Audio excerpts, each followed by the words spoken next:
Today we're getting into the latest Tesla news, including Tesla's huge advantage for new tax policies, the return of 0% APR, new Tesla hardware features, and more, so let's get into it.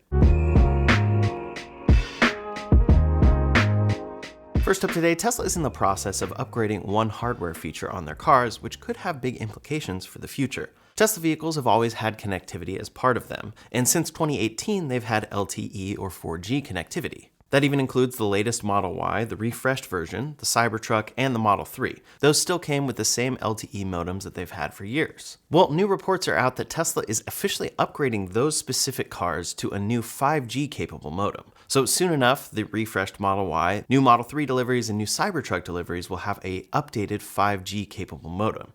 In the parts catalog, this is Telematics Control Unit TCU Gen 2, and this will offer much improved speeds when paired with the right connectivity. Previously, this modem delivered speeds of about 20 to 100 megabits per second, and now it could deliver speeds up to 1,000 or 1 gigabit per second. Typically, this and 5G is most effective in urban dense areas with a lot of 5G transmitter coverage. But most likely, this is just Tesla future-proofing. I also wouldn't be surprised if great 5G connection is something they really want to make sure happens with the robotaxi so that they can remote in if absolutely necessary, at least at the beginning when that launches. One kind of weird detail here, though, is that Tesla is doing this rollout like they do a lot of things, where they upgrade the assembly line once it makes sense for them. So even the new refreshed Model Y doesn't always have this. Some people will be taking delivery of the new Model Y with the Gen 1 modem that only supports up to 4G, and some will soon be getting the upgraded Model Y with the Gen 2 that supports 5G speeds. So the thought is here that a retrofit may be something in the future. Of course, we don't know exactly what that 5G connectivity will entail. Right now, to get full LTE coverage, you need to have a premium connectivity plan. So if they offer a 5G version of that, will it be more expensive? And will it be a secondary option above that? But if 5G ends up becoming necessary or something that Tesla really requires here, they'll probably offer a retrofit. Previously, they did offer a retrofit for customers who were going from the 3G modem to the 4G one, and that was because AT&T was actually shutting down their 3G network. The rollout of this part is a little odd because I would have expected that it just came with the new Model Y, but Tesla has been known to do this in the past. There are certain parts that they are just not completely transitioned on yet, and maybe there aren't any features that this modem will be delivering anytime soon, so it didn't make sense for them to entirely change over yet. Soon enough, though, their newest cars will be getting 5G support, so we'll see how things shake out there. Next up today, one of Tesla's biggest advantage is the fact that they are the most American-made automaker. The Model Y is consistently in the #1 slot for the Cars.com Most American-Made Index, and this beats out a lot of brands you would expect to be the most American-made. Actually, when you look at the top cars on this list, it's oftentimes not the American brands that people think of, and that's because this includes everything, including all of the parts that are sourced for that car, as well as final assembly. So no matter what people think about Tesla, the fact remains true that they are the most American automaker out there, and their EVs are much more American-made than others coming from GM or Ford. A lot of those cars are actually built in Mexico. There are competitors like Kia who have built US factories, so when you get something like an EV9, that is made in Georgia, and hopefully that trend will continue into the future, but right now, Tesla has the advantage here. As such, this gives them an advantage for new policies that Donald Trump has been talking about. Back in October of 2024, Donald Trump proposed the idea of making interest on car loans fully tax deductible for vehicles manufactured in the United States. Of course, there's a lot of nitty-gritty details that we don't entirely know there, but this aims to bolster domestic auto production and support American auto workers. One thing worth noting is that along with a lot of these policies that he's talking about, this will require congressional approval, so it can't happen overnight. Of course, this is specifically aiming to deter Chinese automakers from getting a foothold in the US. Many are afraid that even with strong tariffs, they could still come to the US and beat out the prices that local automakers charge. Now it's March of 2025, and Donald Trump has reiterated this, saying, quote, "We're going to have growth in the auto industry nobody has ever seen." He reiterated this proposal to make interest payments on car loans tax deductible, provided that the vehicles are of course manufactured in the United States. This is part of a broader plan that is extending some tax cuts and introducing some new ones. Overall, this particular tax cut is aiming to increase sales of US-made vehicles. So of course, at first glance, this looks like this is a great thing for Tesla in particular, which definitely causes some mixed reactions. First is the negative reaction. This benefits Tesla, and Elon Musk, Tesla's CEO, and Donald Trump are very good friends at this point, so maybe this was somewhat of an insider deal. If that is the case, and they're introducing a law that definitely favors Tesla, that's not something many people would be in support of. But at the same time, bolstering US production is something we're usually in support of. In fact, that was ultimately the goal of the US federal EV tax credit, which got stricter and stricter each year with where the batteries could be sourced from. That tax credit is actually currently fully in place, but we do expect it to disappear at some point in the future. So maybe this plan will try to replace that in some sense.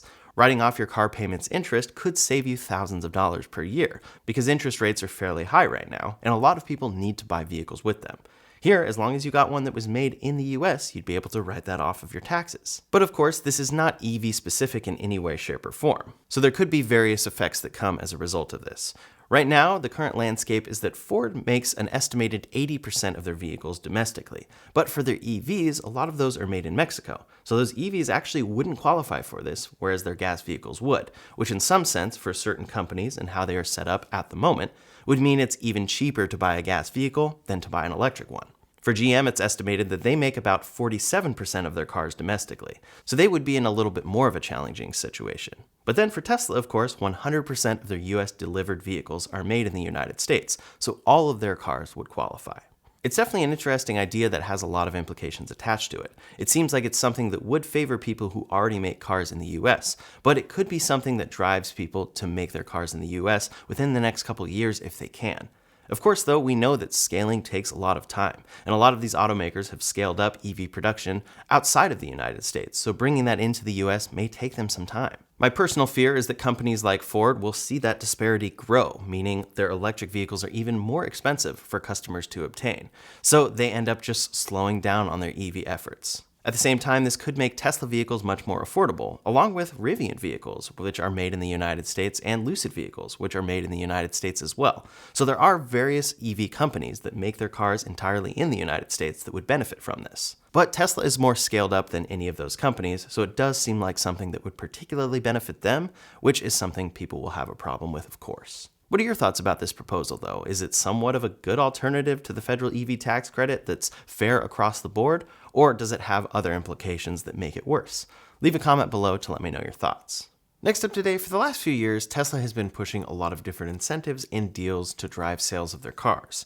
When a new car launches, it tends to do pretty well, but as they scale up production and demand slows, they always need to offer some sort of incentive to entice customers to buy that car. Well, one of the most popular ones in recent times has been 0% APR, and this is very popular because APR is pretty high on car loans right now, and this has now come back in full for the Model 3. Last year, the Model Y had this, and then the Model 3 had it in certain trims, but now it's fully back at 0% for all versions of the Model 3. This deal applies for new orders placed on or after March 3rd, and it applies to loan terms of 60 months with 15% down. Alternatively, you can still get 0.99% if you want to spread that over 72 months. And then there is an alternative to do $0 down at signing with 0.99% APR for 60 months. For some, that could be a good option to get into a car and still have a very low interest rate, but at a low price up front. When I was looking, I saw prices as low as $540 a month, but of course, that's going to vary based on your situation and taxes and fees, and if you qualify for the federal EV tax credit. Of course, that tax credit comes off at the point of sale, and that can be a big part of what helps you actually reach that 15% down payment. And it will always cover that since this car only gets up to about $55,000 with the most expensive models. For many customers, this is a great deal to see return for the Model 3, but it also comes at a very precarious time for Tesla. The Model Y, on the other hand, is seeing a little bit of a different situation. Tesla is not offering 0% APR for that car, but you can get older versions of this car in inventory with significant discounts. It may actually equal out to about the same amount of savings. Of course, the refreshed version of this car is launching this month, and first deliveries are underway in the United States. But in inventory, there are Model Ys available under $42,000, which is pretty amazing to see. It's still a really great car with over 300 miles of range. It's just the older version, which at this point is now outdated because they've announced and have started delivering this refreshed model. So if you're in the market for a Model 3, it could be a good time to jump in, but it does seem like, at least for the foreseeable future, Tesla will likely be dealing with all sorts of different incentives. Since we are in March, this is obviously an end-of-quarter incentive for Tesla to drive more sales of their cars. We already know things are going to be down some for Q1 because they're changing over with their most popular car, the Model Y, to this refreshed edition. At the same time, sales have been trending down, and then there are many other factors going on with Tesla right now. So we'll see what other incentives come about throughout the rest of March. I'll be sure to keep you posted on this channel. With that said, it is interesting to look across the industry at how sales are going. Over at Ford, they are down 9% in overall vehicle sales for February in the United States. Toyota has also reported that they are down 5%. At the same time, though, Ford's electrified models, which include the Ford Mustang Mach-E, F-150, and very importantly, their hybrid models, rose by 23% in February compared to February of 2024. So for some, they could attribute some of this growth to Tesla's particular lost sales right now. Over in Europe, one comparison is definitely showing that as well. The VW ID.4 has surpassed the Model Y as Europe's best-selling electric vehicle. They sold 7,177 units in January, which was an increase of 195%. That's obviously a very big increase for that car, but we're still only at 7,177 units, so it's not quite the same numbers as we're seeing in other markets like the United States or China. For the Tesla Model Y, they sold 6,115 units, which was a 46% decrease from the previous year. Another thing that's worth noting is that overall vehicle registrations in Europe decreased by 2% in January of 2025, but despite that decline in total vehicle sales, EV sales increased by 37% year over year.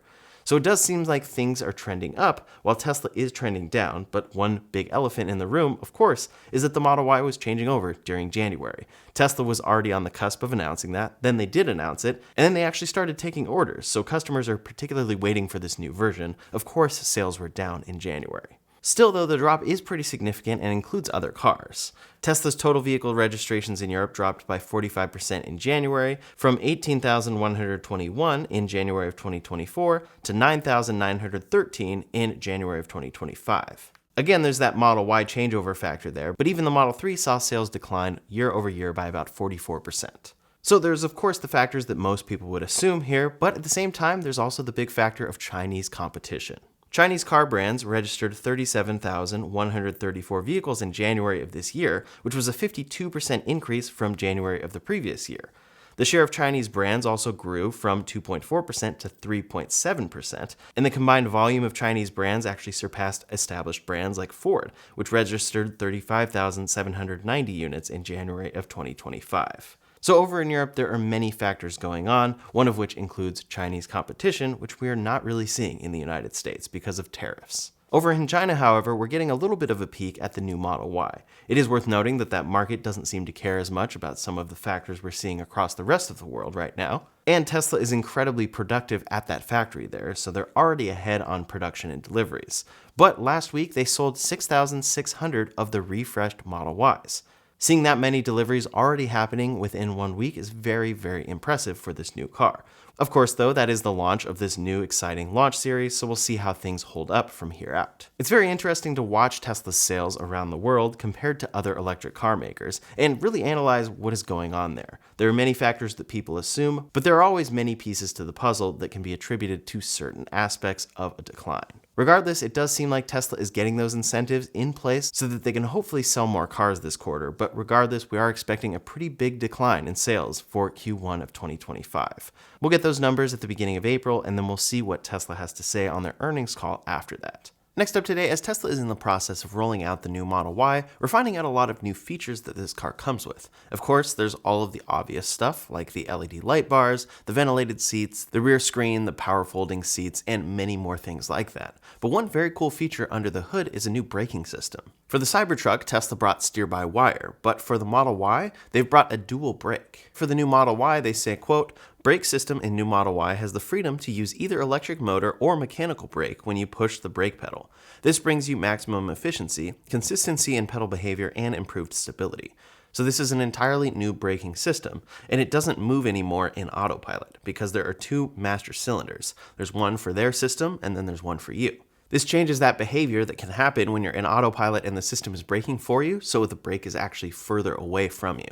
Now it will be right there where you need it. As a result of this, they say that the brake is shorter and more responsive, and then this helps them enable a reduced deceleration mode.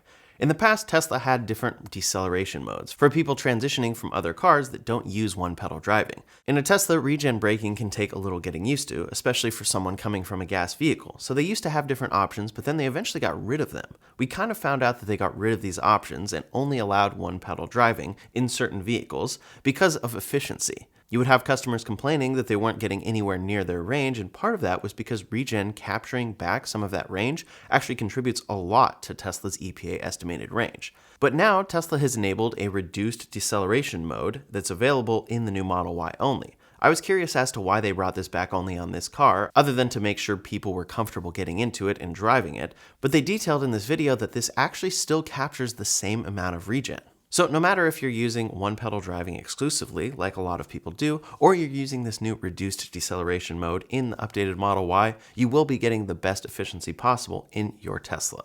Little innovations like this are always very smart from Tesla and very cool to see. It's one of those things that shows us why maybe a feature disappeared and then eventually came back. I was wondering why they completely got rid of these modes, since a lot of people do like to have more of a smooth transition when coming from a gas vehicle. But here they've done the best of both worlds by making a new system that delivers that feature while still being just as efficient. Last up today, some updates from other automakers. Over at Honda, they have just announced the all-new Honda Prologue 2025. This is basically their competitor to the Model Y, and they've slightly increased the range for the 2025 model year. First, there's the EX model at $47,400 with a 308-mile range, which increased from $296. Then there's the all-wheel drive version of that at $50,400. That is now a 294-mile range, up from 281.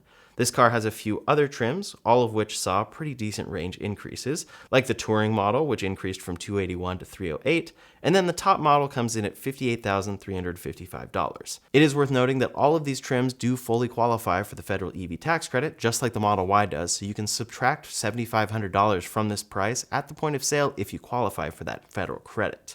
That brings that base model down to $39,900 and the top model down to $50,855. The Prologue also seems to be one of those EVs that always has a really great leasing deal. So if you're looking for this car in particular, there's a new version coming out which has better range and could have better pricing depending on where you look. That's all the latest Tesla news for today, so in the meantime, if you want to see my full review of the new updated refreshed Model Y, you can check out that video linked up here or in the description below. Thanks so much for watching, and I'll see you on the next one.